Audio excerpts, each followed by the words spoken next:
Salmo de Davi. Quem, Senhor, habitará no teu tabernáculo?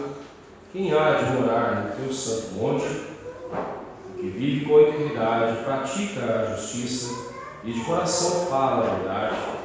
O que não difama com a sua língua, nem faz mal ao próximo, nem lança injúria contra o seu vizinho. O que a seus olhos tem por desprezível ao réprobo, mas honra aos que temem ao Senhor. O que jura com dano próprio e não se retrata, o que não empresta o seu dinheiro com usura, nem aceita suborno contra o inocente, quem deste modo procede, não será jamais abalado. Oremos. Deus amado, somos gratos por mais uma vez podermos abrir a Tua Palavra e meditarmos nela agora. Sabemos, Pai amado, das nossas limitações.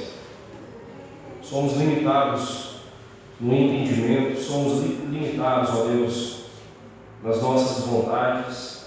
Muitas vezes nós não queremos nos submeter à Tua Palavra.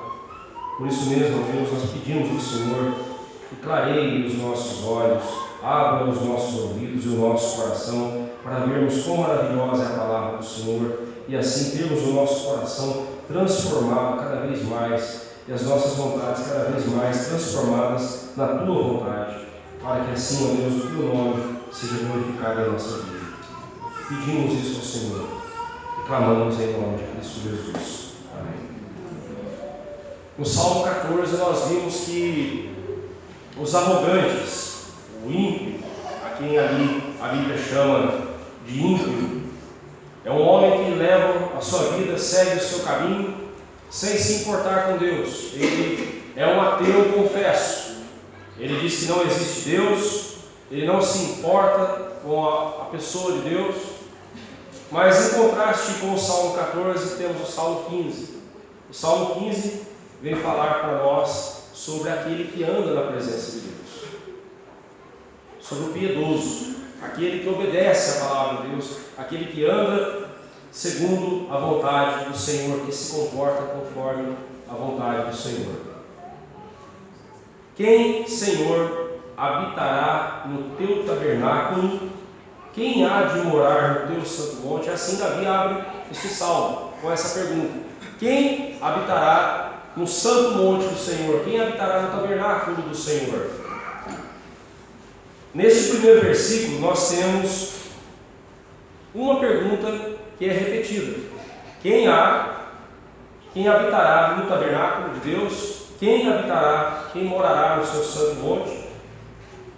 É um estilo na língua hebraica de repetir para enfatizar, neste versículo uma pergunta é repetida duas vezes a fim de enfatizar a ideia. Quem é a pessoa que pode estar na presença de Deus? Quem é aquele que pode estar diante do Senhor? Quem de nós pode estar diante do Senhor? Então este salmo descreve para nós quem é essa pessoa. Mas antes disso, só para nós nos contextualizarmos aqui, Davi escreve este salmo naquela circunstância em que a arca do Senhor, a arca da aliança, símbolo da presença de Deus, havia sido tomada pelos filisteus numa guerra que você pode ver lá em 1 Samuel capítulo 6. No capítulo 6 de 1 Samuel conta a história do momento em que a arca da aliança foi tomada dos israelitas e os filisteus levaram a arca embora. E levaram e colocaram a arca do Senhor ao lado da imagem de Dagon, o deus dos pagãos, o deus Dagon. Lá na casa, no templo de Dagon, tinha uma imagem do deus Dagon e puseram a arca da aliança ao lado dele. No dia seguinte, a estátua de Dagon amanheceu derrubada, sozinho. Ninguém havia derrubado, ninguém não, né? Nenhum humano havia derrubado, Deus havia derrubado a estátua.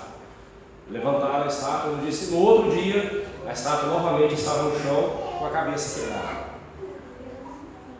E os filisteus ficaram apavorados.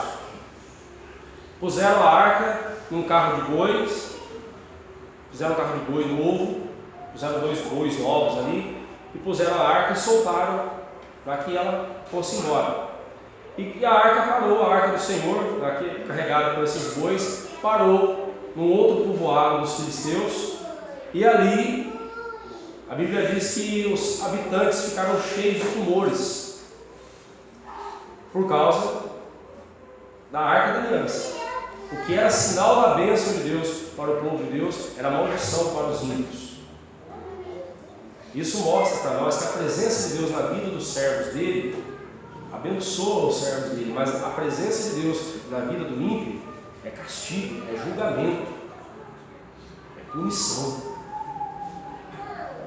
E um pouco mais à frente, então, nós ficamos sabendo que eles fizeram tumores, ou fizeram alguma coisa de ouro ali, imitando tumores, e puseram junto ali na arca, e puseram o carro de boi de novo e tocou e foi embora, até que a arca chegou num lugar ali em Abimeleque, né?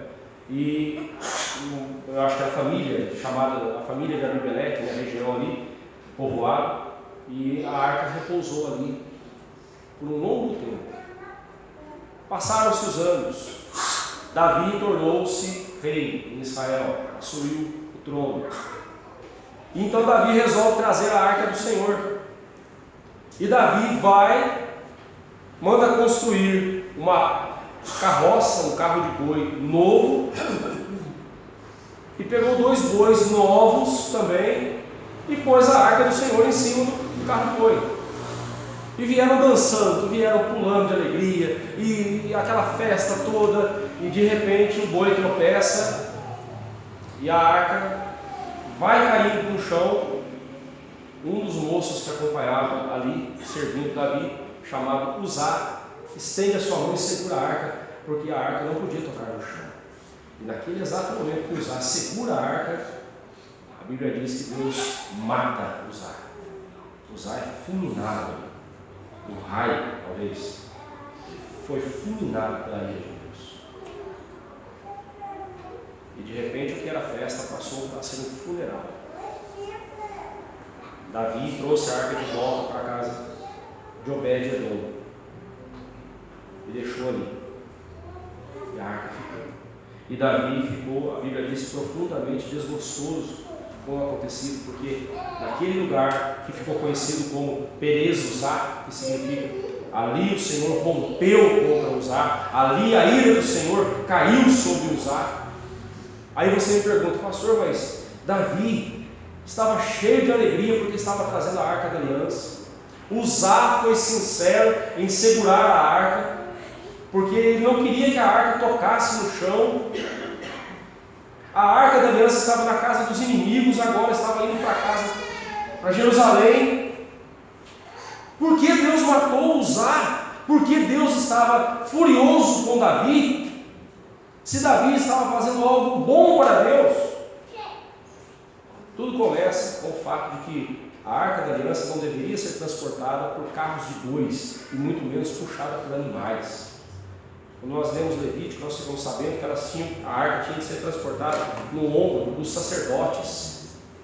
Existiam argolas nas laterais da arca, e os varais de ouro, de madeira, revestidos de ouro, passavam por essas argolas e eles carregavam no ombro a arca do Senhor. E não podia ser qualquer um, tinha que ser sacerdote, tinha que ser levita. Não podia ser qualquer um. E não podia o sacerdote estar de qualquer jeito, ele tinha que estar devidamente consagrado. E Davi, ele nem inventou nada novo, né? Davi copiou dos filisteus o carro de boi. Agora você está entendendo a gravidade do erro de Davi? Nós não podemos fazer as coisas que Deus não ordenou em sua palavra. Nós não podemos introduzir no culto a Deus coisas que Deus não ordena em sua palavra. Nós não podemos apresentar para Deus coisas, por mais sinceras que elas sejam, se elas estiverem contra os princípios do culto a Deus. Se há algo que na Bíblia é claro para nós, é como nós devemos cultuar a Deus. E olha, irmãos, em nome da sinceridade, muita esquisitice, muita maluquice tem sido introduzida no culto a Deus, muita impureza tem sido colocada no culto a Deus e oferecido a Ele como se fosse coisa santa, e não é. Se Deus continuasse, Ele é o mesmo Deus, mas por misericórdia Ele não faz isso. Se Deus resolvesse fulminar aqueles que andam inventando coisas no culto a Deus, eu fico pensando que cada semana nós ouviríamos uma notícia ou uma manchete no jornal: morre mais um crente fulminado na igreja, tal, porque inventou coisas. Isso é muito sério. Mas aí, depois que tudo se assentou, Davi ficou perguntando: como trarei a minha arca do Senhor? Como eu trarei lá de Obed-edom para Jerusalém? Como eu trarei a arca do Senhor? Obviamente ele foi ver no Pentateuco, ele foi ver no Levítico, no livro de Levítico, como é que a arca tinha de ser transportada. E então ele fez pela segunda vez, aí ele fez tudo certinho, tudo como mandava a palavra de Deus. E ele trouxe a arca da aliança e ela repousou em Jerusalém, no templo do Senhor. Ou no tabernáculo, até então não havia o templo ainda. Quem construiu o templo foi Salomão, filho de Davi. Por isso, este salmo, a palavra tabernáculo aí aparece no versículo 1, né? Isso é, no versículo 1. Quem habitará no teu tabernáculo? Então essa palavra nos dá essa pista, mostrando para nós que este salmo foi escrito antes da construção do templo. Foi construído então quando ainda era tabernáculo. Se foi escrito por Davi, fica mais fácil da gente entender, porque quem construiu o templo foi Salomão. Então nós temos aqui o pano de fundo. E agora, depois que ele constrói, depois que ele traz a arca do Senhor da forma correta, conduz a arca do Senhor da forma correta e leva a arca para Jerusalém, então agora ele louva ao Senhor. E ele lembra-se dessa pergunta: quem, Senhor, habitará no teu tabernáculo? Quem há de morar no teu santo monte? Aí ele lembra: a pessoa que vai fazer isso, aquele que pode estar na presença de Deus é, em primeiro lugar, íntegro em seu caráter. Versos 2 e 3. A pessoa é íntegra em seu caráter. Aquele que pode estar na presença de Deus. Agora preste atenção no que eu vou dizer. Aliás, essas palavras não são minhas. Essas palavras são de Warren Wiersbe, que diz o seguinte: é importante observar que o Salmo 15 não é uma prescrição para ser salvo, mas uma descrição de como as pessoas salvas devem viver a fim de agradar a Deus e ter comunhão com Ele. Neste salmo, você não vai encontrar um passo a passo para ser salvo. Este salmo é para quem já é salvo. Você vai encontrar um passo a passo de como viver como um salvo na presença de Deus. Então, em primeiro lugar, a pessoa que pode estar na presença de Deus, essa pessoa é íntegra de coração, é íntegra em seu caráter. Verso 2 e verso 3. Ele vive com integridade. Integridade, meus irmãos, é nós sermos no particular aquilo que nós dizemos ser em público. Integridade é você ser a mesma pessoa que você é, que você diz ser para os outros. É você ser essa pessoa quando não tem ninguém para você dizer quem você é. Quando você estiver sozinho. Isso é integridade. É você não ter duas personalidades, né? Uma que você veste aos domingos para estar na igreja e a outra que você veste durante a semana para viver lá fora. Não. Isso não é integridade, isso é falsidade, isso é hipocrisia. Integridade é você ser a mesma pessoa em todos os lugares, como crente em Cristo Jesus, como adorador de Deus. Este salmo, então, fala para nós do caráter do adorador. Quem vive em comunhão com Deus, primeiramente pratica a justiça, isto é, age de acordo com a palavra de Deus. Eu gosto de pensar em justiça, na justiça como se fosse uma luva. Você veste uma luva na sua mão e essa luva ela entra como justa. Ela toma o formato da sua mão. A justiça na vida do crente é isso. A justiça de Deus na vida do crente. O crente ele se molda conforme a justiça de Deus. As nossas ações, as nossas palavras, o nosso comportamento devem revelar a justiça de Deus. A justiça de Deus nos reveste. E nós tomamos a forma da justiça de Deus. É essa a ideia. Praticar a justiça. Praticar aquilo que está de acordo com a lei de Deus. Observe que o padrão para as nossas ações é a lei de Deus. A norma de onde nós tiramos o nosso comportamento, a nossa instrução, é a palavra de Deus. Nós não agimos porque, olha, está todo mundo fazendo assim, vamos fazer também. Não. Nós não fazemos como Davi fez. Vamos fazer um carro de boi. Carro de bois, igual os filisteus. Não. Nós não vamos fazer, nós não vamos imitar as pessoas. Nós vamos seguir o que a palavra de Deus diz, independentemente de sermos os únicos. Bem possivelmente nós seremos os únicos. Não seremos os únicos, porque Deus sempre tem os seus fiéis em todos os lugares. Elias pensou que estava sozinho. Deus falou, volta para lá, tem mais 7.000 que não dobraram os joelhos diante de Baal. Deus tem seus fiéis em todo lugar. Mas preste atenção, meus irmãos. Preste atenção nisso. Obedecer a palavra de Deus é quase que assinar um termo de solidão. Muitas vezes nós estaremos sozinhos. Muitas vezes nós seremos os únicos. Mas e daí? O que importa é agradar a Deus, não é aos homens. O que importa não é chamarmos a atenção para nós, e sim chamarmos a atenção para Deus. O que importa é fazermos as coisas de acordo com a palavra de Deus. Essa pessoa que tem o seu caráter íntegro, que é íntegra em seu caráter, a Bíblia também fala que ela de coração fala a verdade. Calvino faz o seguinte comentário: isso denota a concordância e harmonia entre o coração e a língua, visto que a linguagem é, por assim dizer, uma vívida representação da afeição oculta ou sentimento interior. O que quer dizer com isso? As nossas palavras revelam o nosso coração. O que você diz é o que está no seu coração. E preste atenção: se você é falso, você vai conseguir ser falso só por algum momento. Se você finge que gosta de alguém, você vai conseguir só por algum momento.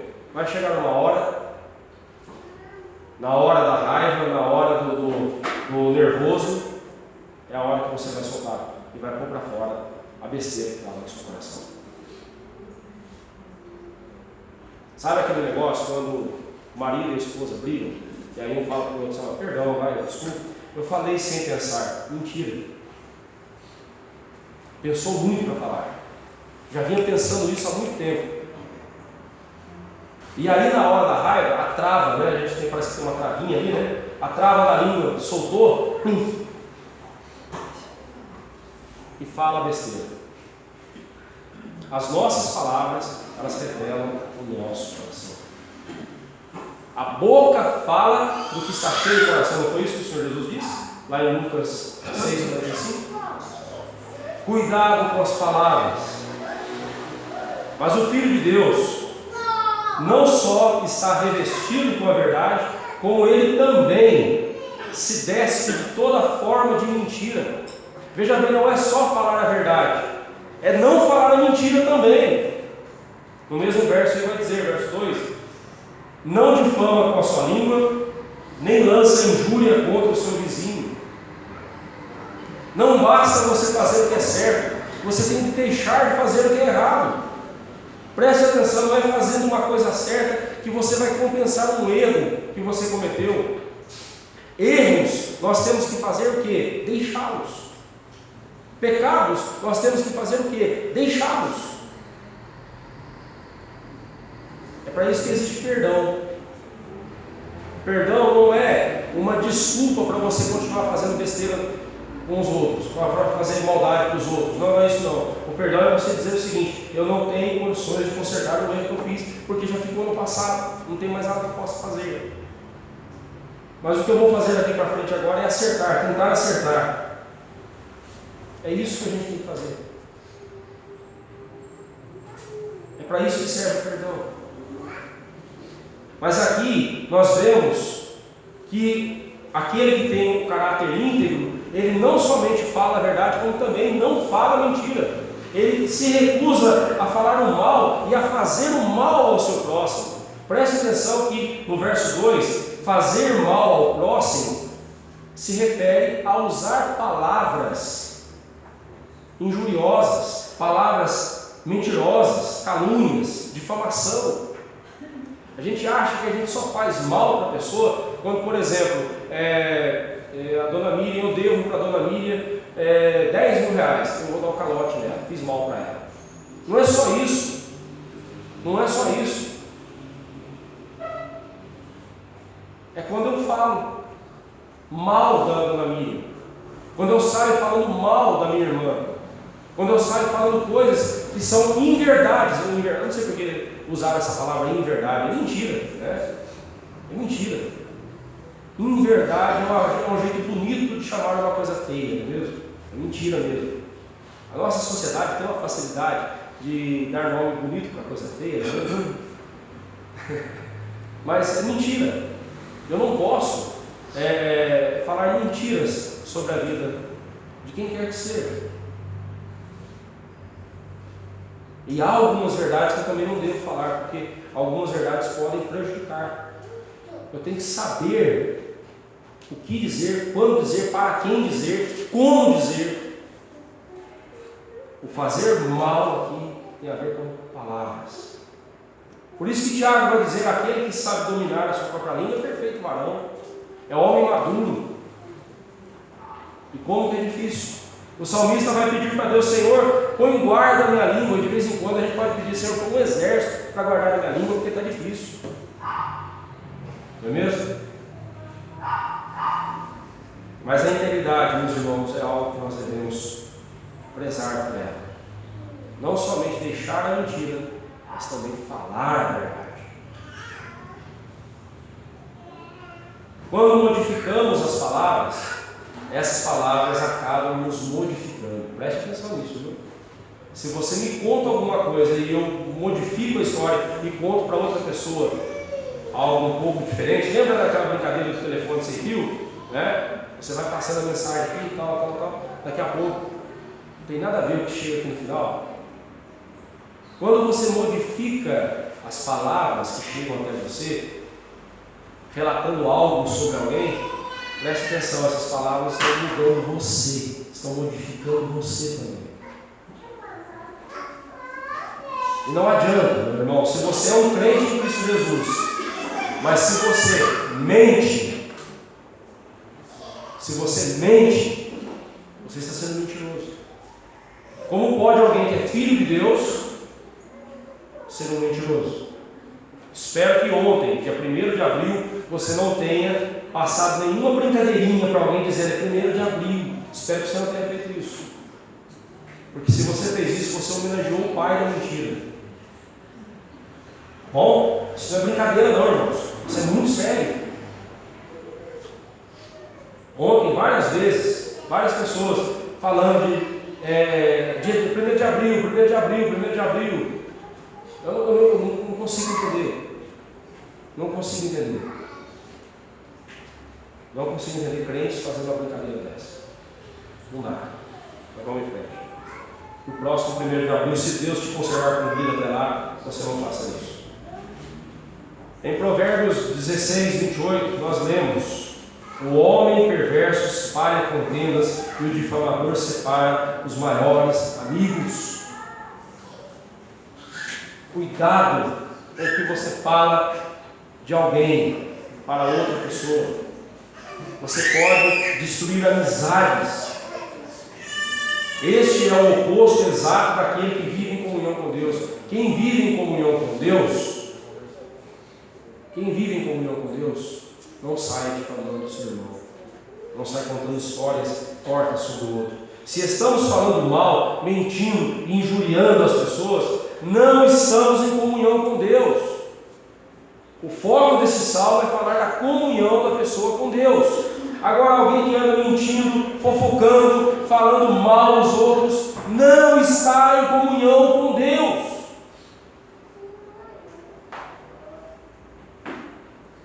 Quando você pensar em dizer algo de alguém, lembre-se que Deus já sabe o que você vai dizer. Salmo 139, verso 4: ainda a palavra não me chegou à língua, e tu, Senhor, já a conheces toda. O fato de você ter pensado em falar mal de alguém, você já pecou diante de Deus. Você já tem pecado a confessar para Deus. Ainda que você não tenha falado mal, ainda que a palavra não tenha saído da sua boca, mas se estava no seu coração e no seu pensamento, você já pecou. Na liturgia nós lemos o Salmo 19, verso 14, o último verso: que as palavras dos meus lábios e o meditar do meu coração sejam agradáveis na tua presença, Senhor, rocha minha e redentor meu. Essa deve ser a nossa preocupação. Se o que você irá dizer for um pecado contra o próximo, você já pecou contra Deus. A única forma de você evitar usar os seus lábios pecaminosamente é vivendo em comunhão constante com o Senhor Deus. Mantenha-se em comunhão com Deus, e você terá o seu coração cheio de temor, e não sairá falando mentiras, calúnias, fofocas ou verdades que não deveriam ser ditas.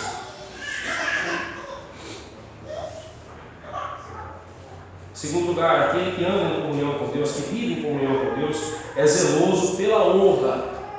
É alguém que ama a honra. É alguém que ama o que é honroso. Tanto a honra de Deus, quanto a honra própria. A honra dos outros, especialmente a honra de Deus, como a sua honra.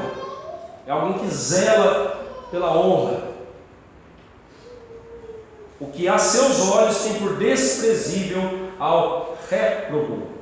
Ou seja, aquelas pessoas cujas ações são reprováveis, quando aquele que tem comunhão com Deus vê ações reprováveis, ele as reprova também. Ah, meus irmãos, mas nos nossos dias isso está tão difícil. Sabe por quê? Porque o tal do não julgueis, né? Você não pode me julgar. Não me julgue. Só Deus pode me julgar. As pessoas acham que isso é pouca coisa, né? Só Deus pode julgar. E você acha isso pouco? A bem da verdade, o não julgueis hoje em dia está se tornando muito mais, como alguém disse por aí, e eu concordo. Está se tornando muito mais. Me deixe pecar à vontade, não se intrometa na minha vida. Preste atenção. Nós temos que ter por desprezível aquilo que é desprezível, aquilo que é pecaminoso. O crente não pode achar beleza na feiura do pecado. O crente não pode estar confortável com o fedor do pecado. O crente não pode estar em paz com a paz que o pecado oferece, porque não é paz. O crente não pode se envolver com o pecado em espécie alguma. Nós temos que ter por desprezível aquilo que é desprezível, aquilo que é reprovável. E além disso, além de desprezar o que é honrado, o que é reprovável, no verso 4 diz: mas honra aos que temem ao Senhor. Nós precisamos aprender a fazer isso, honrar aqueles que honram a Deus. Muitas vezes, meus irmãos, nós ficamos bajulando, muitas vezes nós ficamos implorando, muitas vezes nós ficamos clamando para aqueles que estão desprezando as coisas de Deus.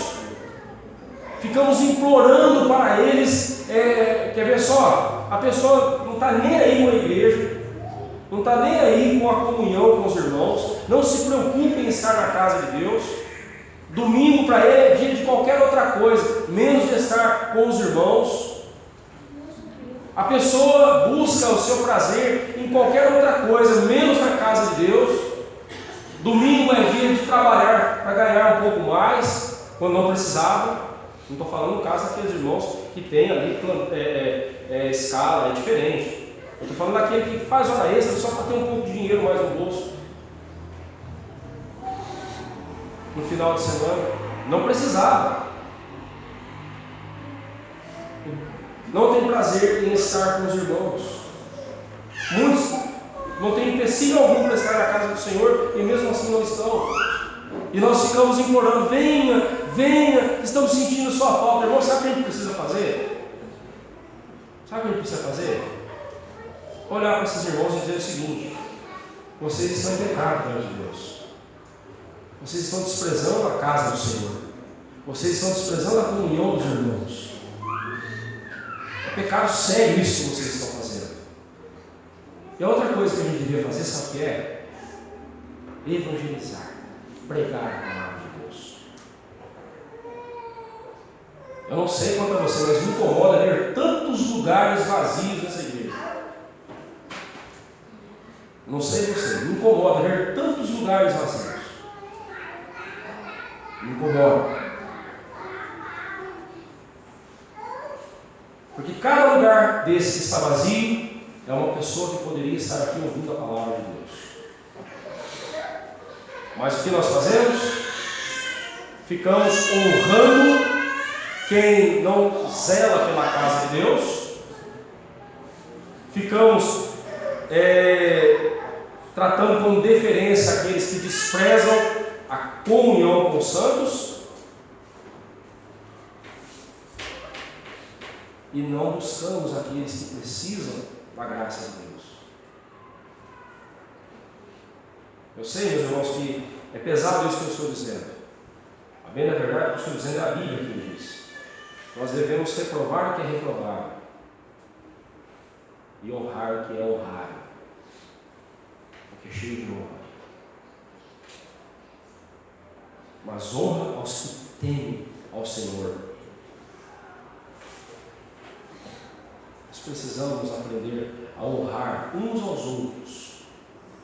Não é pelo grau de instrução que você tem, não é pela escolaridade que você tem, ou pelo bairro que você mora. Não, nós precisamos olhar um para o outro e tratar um ao outro com respeito, com honra.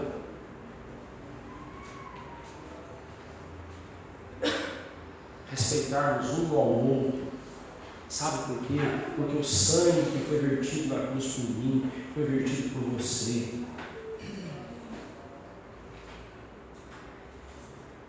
Piadinhas que desonram, piadinhas que depreciam o outro pela sua posição social, pela cor da sua pele, pela sua condição financeira. Isso é coisa que nós deveríamos ter nojo, reprovar.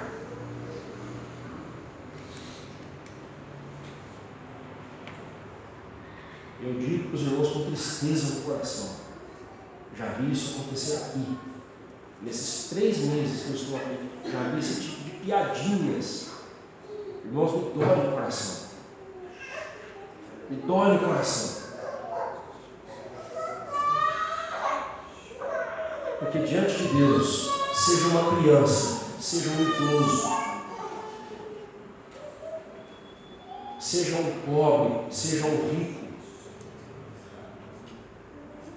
seja um negro, seja um caucasiano, seja qual for a nacionalidade dessa pessoa, irmãos, nós somos unidos pelo sangue de Cristo Jesus. Não dá para fazer esse tipo de coisa. Não dá para fazer esse tipo de brincadeira no meio do povo de Deus. Nós temos que desprezar o que é desprezível, reprovar as obras iníquas, nós devemos reprová-las. De outra sorte, nós não estaremos em comunhão com Deus. Porque é impossível estarmos em comunhão com Deus e amigos do mundo. A amizade do mundo é inimiga de Deus. Não dá. As duas coisas não coadunam. A gente precisa escolher o que a gente quer.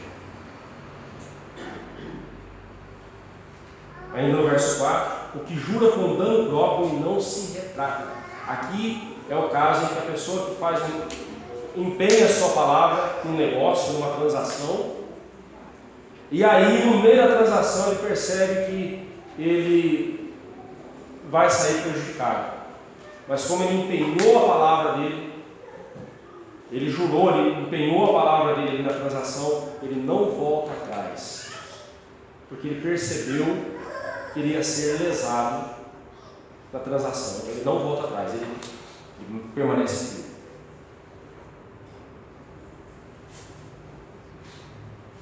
Como dizia nos tempos antigos, um fio de barba empenhava a palavra do sujeito. Se o sujeito fizesse um acordo, fizesse um negócio, ele puxava um fio da barba dele e dava no outro. Hoje eu tenho a impressão que se você der uma peruca, a pessoa não vale nada. Né? Mas eu estou falando dos crentes, eu estou falando do ímpio, não, eu estou falando dos crentes. Quantos crentes que quebram os seus juramentos descaradamente, trazem seus filhos para serem batizados e prometo, tudo que o pastor fala é prometo, e na semana seguinte, a primeira coisa, trazer o filho na igreja ele não traz. Quantos que na sua ordenação para o oficialato, diaconato, presbiterato, não cumprem o que juraram no dia da sua ordenação, não honram o compromisso que fizeram? E quantos pastores, vou falar aqui do meio presbiteriano, me dá tristeza quando eu vejo pastores que no dia da sua ordenação juraram, prometeram ensinar à igreja a doutrina da palavra de Deus, a zelar pelo ensino da confissão de fé, do catecismo maior, do breve catecismo na igreja, ensinar a igreja na palavra de Deus, e depois de ordenados, fazem o que querem com a igreja, ensinam o que bem entendem, pregam o que bem querem, e se você os questiona sobre a infidelidade deles, ou sobre a falta de hombridade em cumprir o que prometeram, eles vêm dizendo, mas a confissão de fé precisa passar por uma revisão. Deus me livre! Passar pela tua revisão? Deus me livre! O que você vai pôr na confissão de fé? Eu não sei. Só sei que não presta. É o suficiente. Eu lamento ver pastores fazendo isso com as suas igrejas. E eu clamo a essa igreja, se um dia vocês me virem fazendo isso, por favor, repreendam-me, por amor, me repreendam, mas não me permitam ensinar algo que não está na palavra de Deus. Não posso fazer outra coisa. Quantos maridos, quantas esposas não honram o voto que fizeram no dia do casamento? Quantos? Juraram, prometeram, mas não cumprem. Irmãos, o servo de Deus, aquele que anda em comunhão com Deus, se tem uma coisa que ele faz é cumprir a palavra dele. E ele não importa se para cumprir a palavra dele ele vai sofrer. Ele não importa que ele vai ter que sofrer, mas ele vai cumprir a palavra de Deus porque ele prometeu fazer isso. Se estamos assistindo apáticos à injustiça e à desonra contra aqueles que deveriam ser honrados, porque são servos de Deus Altíssimo, estamos pecando de igual forma e não estamos em comunhão com Deus. Preste atenção. Você pode até dizer, pastor, mas eu não desonro ninguém. Mas se você vir alguém sendo desonrado e você não faz nada, não fizer nada, você está sendo conivente. Se Se você entra num ônibus e vê um idoso em pé, tentando se equilibrar ali, e um jovem sentado ali,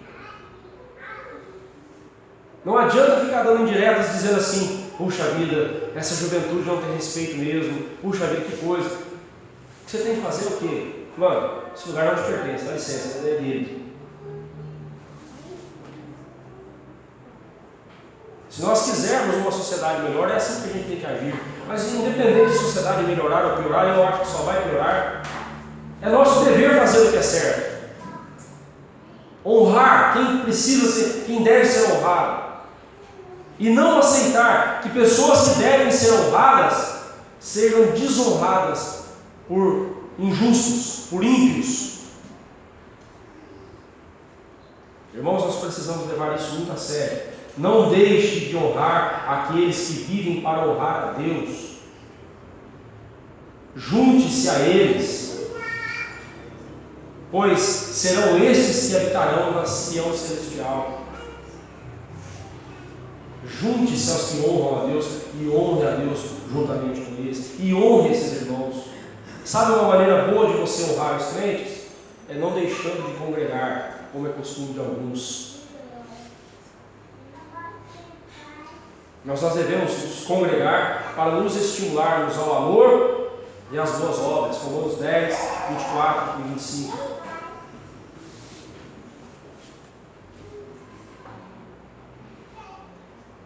Por fim, aquele que vive em comunhão com Deus é um bom mordomo.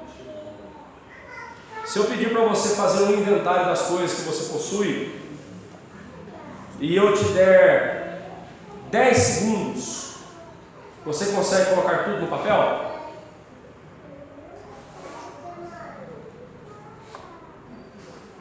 Faça um inventário de tudo que você possui, de todas as suas propriedades. Você tem 10 segundos para isso. Dá tempo ou não? Dá. Sabe por quê? Você não tem nada. Você não tem nada. Você só pode escrever assim: não tenho nada, sou mordomo. Você não gasta 10 segundos. Nós não temos nada, irmãos. Tudo é de Deus. Tudo que nós temos é de Deus. O carro que você tem é de Deus. Empregue a obra do Senhor. Como? Dê caronas, sirva ao seu irmão que precisa. A sua casa não é sua. Acolha as pessoas que vierem até a tua casa. Faça-se se sentirem como se fosse a casa delas.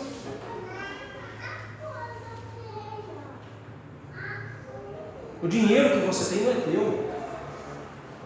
O dinheiro que você tem é de Deus. E se você fica preocupado com os 10% de Deus que você deixa aqui, no gasofilácio, muito mais me preocupa os 90% de Deus que ficam no seu bolso, no meu bolso.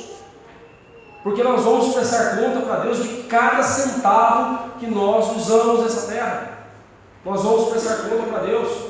E preste atenção, ser avarento não é coisa só de rico não, viu? Conheço muito pobre que não tem onde cair morto. É avarento. Porque a avareza é amor ao dinheiro. E você pode tanto amar algo que você tem como algo que você não tem. Pergunte para um adolescente apaixonado. Você tanto pode amar algo que você tem como você não tem. Não é?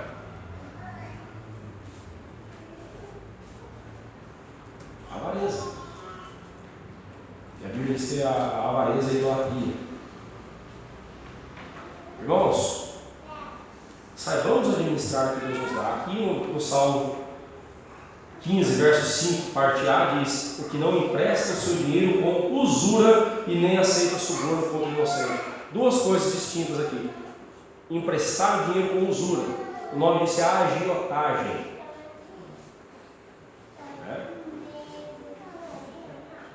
Graças a Deus, pelo menos que eu saiba, não há nenhum agiota aqui no nosso meio.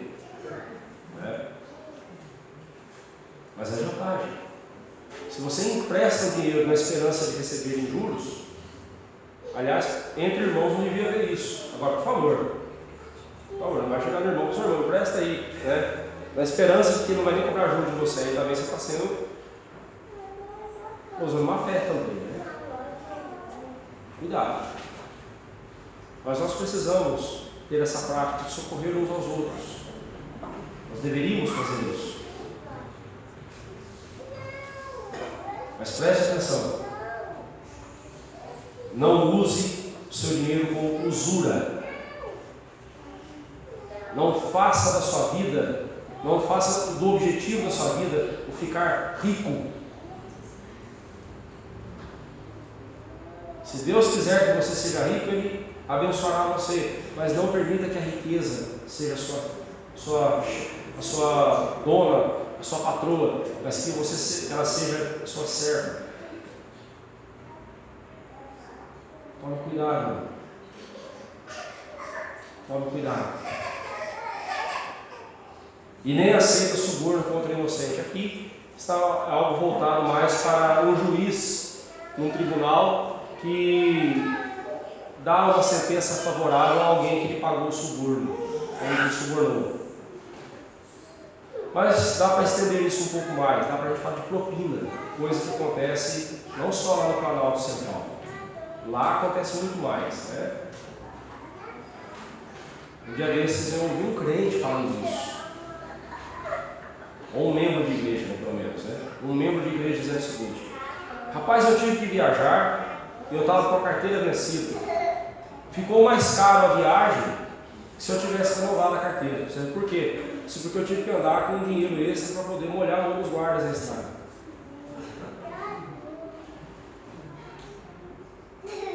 Um crente falando uma coisa dessa? Um crente falando isso?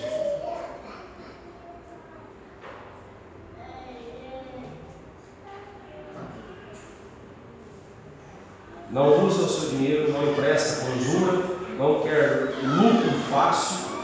Aliás, se você entrar numa transação, num negócio,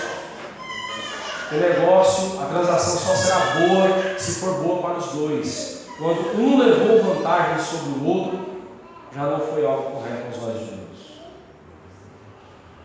Se um leva vantagem sobre o outro, não é bênção, não é a vontade de Deus, está desonrando a Deus.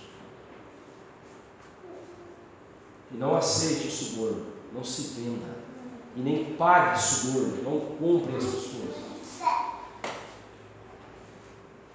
Faça o que é certo. Seja um bom mordomo daquilo que o Senhor lhe deu. Aquilo que o Senhor confiou a você, administre. Administre com sabedoria. Use para o seu prazer, não é pecado não. Você trabalhou o ano inteiro, vou tirar aí uns dias de férias, vou descansar, vou passear com a família. Não é pecado não, irmão. Aproveite o que Deus lhe deu, mas não faça do dinheiro o alvo maior da sua vida. Você vai trazer sérios problemas para você. Seja um bom mordomo. E nunca compre a honra de ninguém. Aliás, se alguém se presta a vender a sua própria honra, é porque a honra dessa pessoa não vale nada. É comum a gente ouvir: fulano pagou propina de 100 mil reais para outra pessoa. Esse é o valor do sujeito. Não, o valor dele é zero. Porque alguém que se vende, seja pelo valor que for, mostra que o caráter dele não presta. E em se tratando de caráter, meu irmão, 1 centavo e 1 milhão, se não é teu, e se você tomou, é roubo. Em se tratando de caráter é isso. Seja um bom mordomo do que Deus lhe confiou. Não seja avarento e ganancioso, pois com certeza você estará tirando do outro aquilo que não pertence a você e que Deus não lhe confiou. Se você tem mais do que o outro, se você tirou de outro, você tirou o que não é teu, você está extorquindo, tirando o que não é teu. Não prejudique ninguém para obter mais dinheiro. Mostre para as pessoas quem é o seu verdadeiro Deus e que nele está a sua verdadeira riqueza. Eu encerro este salmo com o final do verso 5. O final do verso 5 diz assim: quem desse modo procede não será jamais abalado. Quem desse modo procede não será jamais abalado. A parte final desse versículo é a conclusão desse salmo. Dizer-se filho de Deus e servo de Deus é uma coisa. Outra, bem diferente, é viver como servo e filho de Deus. Uma coisa é dizermos que nós somos filhos de Deus, outra coisa é Deus dizer que nós somos filhos dele. Uma coisa é dizer que estamos em comunhão com Deus, outra, bem diferente, é estarmos em comunhão com Ele.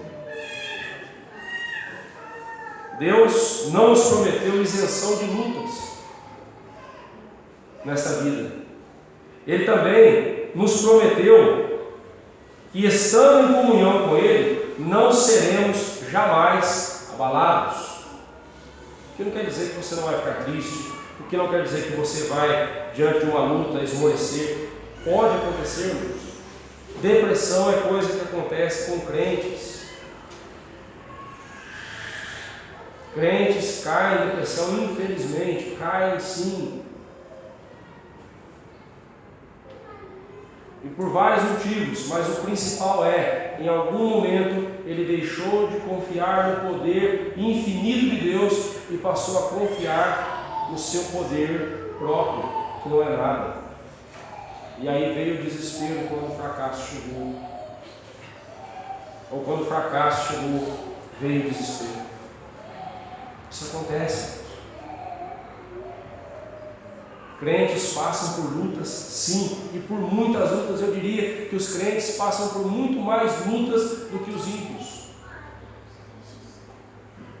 É na comunhão com Deus que encontramos força para continuarmos firmes, mesmo quando somos injustiçados, difamados, injuriados, prejudicados, extorquidos pelos ímpios. É na comunhão com Deus que a gente encontra força para isso. É na comunhão com Deus que vivemos de forma justa, de forma verdadeira, de forma honrosa, altruísta. E mesmo se formos atacados violentamente por ímpios, ficaremos firmes e inabaláveis na presença de Deus. Que a nossa maior preocupação, meus irmãos, seja não interrompermos nossa comunhão com Deus. Que a sua maior preocupação, meu irmão, seja: eu não posso interromper minha comunhão com Deus por nada nessa vida. Quer seja por um pecado que me tenta o tempo todo, quer seja por uma tribulação que eu estou passando e quer me tirar a paz, o sossego da alma, quer seja por uma desavença com alguém, que eu não perca minha comunhão com Deus, mas que tão cedo quanto antes eu resolva, acerte as contas com quem eu preciso acertar, faça o que eu preciso fazer, para que eu tenha comunhão com Deus. Irmãos, se nós entendêssemos que ter comunhão com Deus é o maior bem, a maior bênção que nós temos nessa vida, nós nunca quereríamos quebrá-la por nada. O problema nosso é que a gente não vê assim. A gente acha que comunhão com Deus é fazer algumas coisas, é ser religioso apenas. Comunhão com Deus é muito mais que isso. Comunhão com Deus é vida diária. Que Deus assim nos abençoe. Que Deus assim nos ajude. Que sejamos íntegros em nosso caráter. Sejamos zelosos pela honra de Deus e pela honra daqueles que devem ser honrados. E que também sejamos bons mordomos daquilo que Deus nos deu, para a honra e para a glória dele.